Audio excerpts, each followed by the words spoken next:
Most of us believe there is some sort of manipulation going on in the markets in general, and with precious metals in particular, especially silver.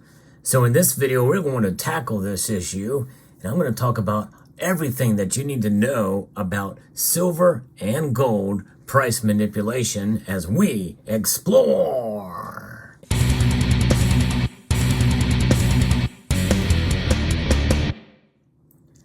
And I'm going to come out and say it. I am for silver and gold price manipulation, and you should be too. I'll explain why towards the end of the video. You're not going to want to miss that. I'm going to be referencing a piece here that talks a little bit about what's going on with silver price manipulation, some of the backdrop, some of the history behind it. And this is a great piece by Luke Burgess. If you enjoy videos like this where I give you some educational information on gold and silver and talk about the news of precious metals, I hope you will consider subscribing to the channel and engaging with a thumbs up. We know that it has been a big deal in the market for a long time, price manipulation. It goes back to the late 70s and early 1980s when the Hunt brothers supposedly bought a massive amount of silver. About 35 million ounces, worth over $1 billion at the time. It was a huge deal. They went all in buying physical silver and silver futures, and even took delivery of the futures contracts instead of settling for cash. So they definitely put their money where their mouth was. And as the Hunt brothers were busy accumulating silver, the price of silver bullion soared from $11 an ounce in September of 1979 to a whopping $49.45 per ounce in January 1980. And that a number today would be in the hundreds of dollars, by the way, after adjusted for inflation. But that party did not last very long. In March of 1980, and one day the brothers missed a margin call, and the silver price came crashing back down all the way to $11. It's still up for debate whether the Hunt brothers were manipulating the market or if they were just playing a dangerous game themselves. But their impact on the market has never been forgotten since. It is legendary. Now we move to, a couple of years ago when the silver market manipulation discussion was reignited thanks to social media, when we talk about with J.P. Morgan. And actually, that started in 2020. I covered that story extensively on this channel. We also saw the beginning of the silver squeeze movement in 2021 with the traders banding together to start buying physical silver and silver ETFs. Their goal was to squeeze the big banks that had significant short positions in silver.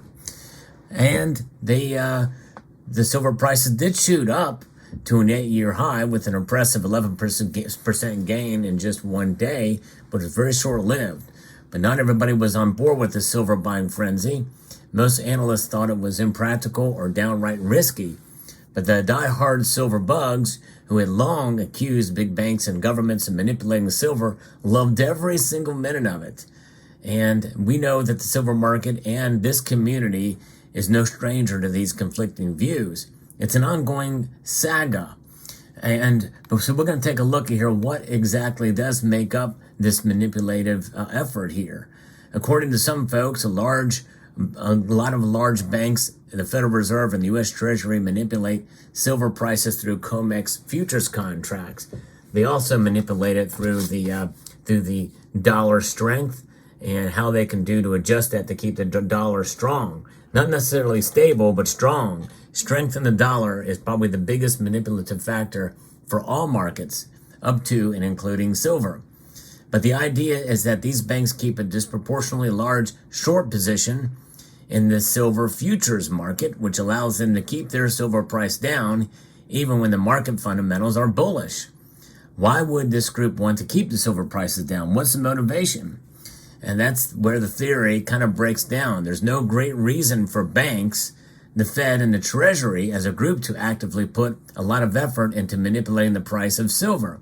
Some might argue the group manipulates silver for economic stability and for inflation control, but the truth of the matter is there's no way more effective means of economic stability and inflation control other than silver manipulation.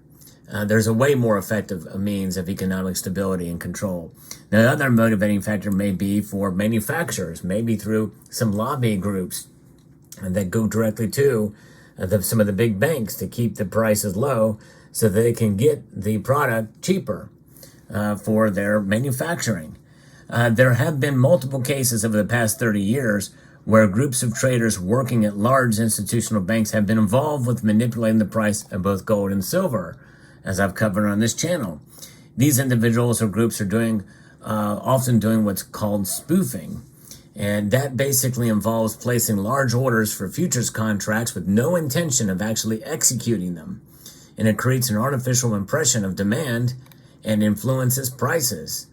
This practice can mislead other market participants and algorithmic trading systems, leading to price movements that do not reflect genuine market conditions.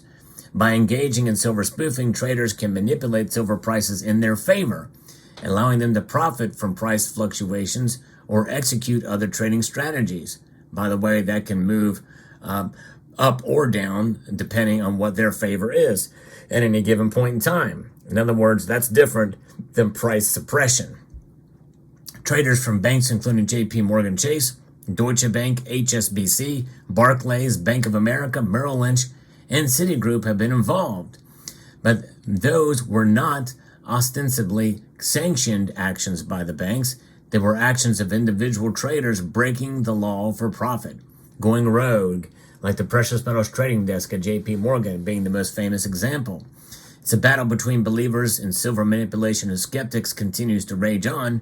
Some think a cabal of banks and government bodies are actively suppressing silver prices, while others dismiss it as a wild conspiracy theory. And that is trying to figure out what is what. We know that manipulation happens in all markets, and specifically this high-profile case that led to the largest jail time for this activity. It's all about selfish profit. But have we seen an actual conspiracy against manipulating prices to the downside consistently as a cabal against the powers that be, or against silver's price for some larger, greater good as they see it? That's as yet to be determined. That's the controversial part.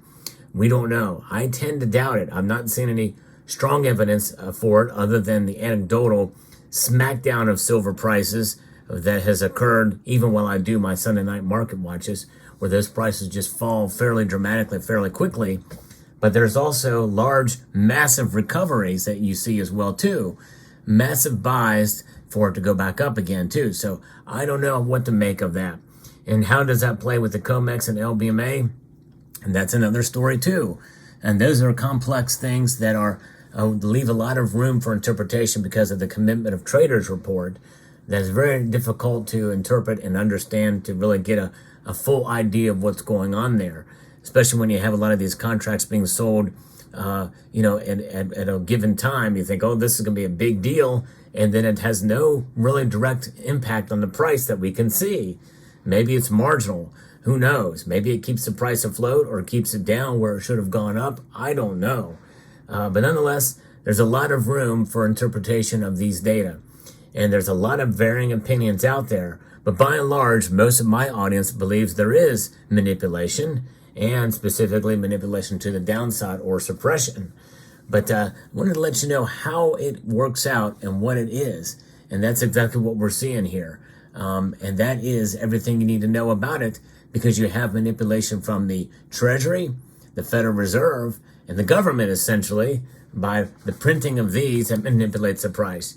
You've got the COMEX and LBMA, and those organizations involved, and the bankers involved on those entities from that front, that many feel that there's manipulation going on, mainly suppression. Then you have selfish ambition.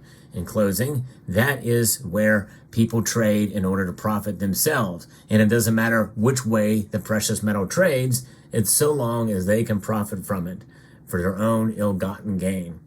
So those are the ways. That is all that of the information that I know of on how silver and gold are manipulated. But you know what? Gold and silver manipulation is not always a bad thing. Remember what I said at the very beginning of this video?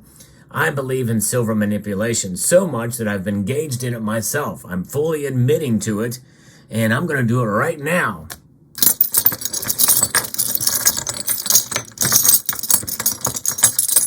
I love to manipulate the fondle, the handle. And if some of you will say, well, that's not manipulation, that's just playing with your silver. I'm manipulating the position of each of these coins. So technically, yes, it is manipulation. And if you're not convinced by that, well, what about this? I took some silver myself and I poured it into a different shape. Tell me that's not silver price manipulation. Oh yeah, I did it. This is my very first piece. I am a silver bullionaire. That's right. And this is poured silver bullion. So there's that. And here's another piece that I poured. This little piece, I think it's 3 ounces. Both of these are about 3 ounces, 6 ounces together. But that's some manipulation right there, isn't it? And if that doesn't convince you, well, what about this? Oh, wait, yeah, here it is. I manipulated this with my fingers for 33 years.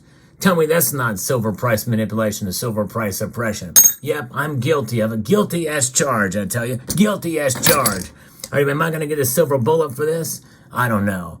But it doesn't matter because I've already got one. Are you going to give me another one? Who knows? But I like silver. Yes, indeed. I like to stack it up. I like to play with it, manipulate it, stack it. There we go.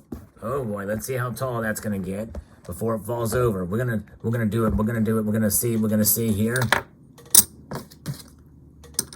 Oh yeah, that's it. A little mini silver tower for your viewing pleasure right there. That's manipulation at its finest. I make no bones about it. Why? Because this is all made of silver and not made of bones. So I want to extend a multitude of gratitude to you all for watching and to encourage you to please rate, play, share, manipulate, and subscribe.